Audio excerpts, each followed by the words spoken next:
మాటలు చెప్పినందుకు అంచనపల్లి అన్నయ్యకు నమస్కారం. అలాగే నేను చాలా ప్రౌడ్గా ఫీల్ అవుతున్నాను. ఉద్యమ కిరీటం అయినటువంటి కవిత గారి ముందు ఈ కవిత చదవడం నేను ఒక మహద్భాగ్యంగా భావిస్తున్నాను. నా కవిత శీర్షిక అగ్నిధారవై రుద్రవీణవై. అగ్నిధారవై రుద్రవీణవై. దాశరథి దాశరథి, ఇలా నీ పేరును జపించడం తప్ప నీ కళాన్ని, నీ గళాన్ని, నీ త్యాగపూరిత స్వప్నాల్ని కవిత్వీకరించడం ఎవరికి మాత్రం సాధ్యం?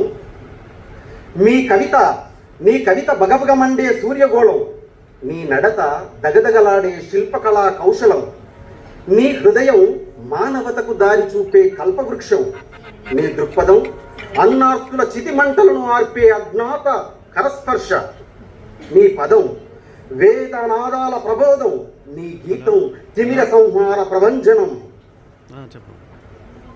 నీ ద్వేషం ధిక్కార స్వరాల పదకోశం, నీ ఆవేశం ముష్కర మూకల నిర్మూలనం. నువ్వు అగ్నిధారవై రుద్రవీణవై, నువ్వు అగ్నిధారవై జ్వలించిన రుద్రవీణవై విప్లవించిన మా తనువులోని అనువనువులో పోరాటాల ఆరాట స్ఫూర్తిని నింపేందుకే. అశ్రు జలదిలో విశ్రమించని పరిశ్రమ నీ రచన, సహస్ర పనులను అణచింది నీ ఆలోచన.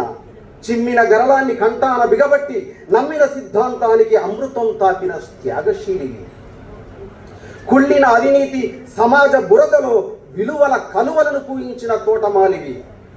తెగిపడిన తలల చివరి చూపుల్లో అడుగంటిపోయిన ఆక్రందనల్లో ఎర్రమందారమై విరబూసిన ఉషస్సు నీవు. గాయపడిన నీ గుండెల్లో రాయబడిన కావ్యాలెన్నో, మార్మోగుతున్న నీ పాటల్లో మేలుకుంటున్న మేధస్సులెన్నో. దాశరథి దాశరథి, స్మరిస్తున్నాం నీ 100 ఏళ్ల చరితను, వరిస్తున్నాం నీ 1000 ఏళ్ల కవితను, చరిస్తున్నాం నువ్వు పరిచిన బాటను, తరిస్తున్నాం నీ తపఫల దీక్షను. దాశరథి దాశరథి, నవ కవితాగ్రేసర పయోనిధి, నీ కలం నాలో కదిలించు. అగ్నిధారణై మంటల స్నానం చేయిస్తాను, రుద్రవీణనై చలనకాంక్షను రేకెత్తిస్తాను. Thank you.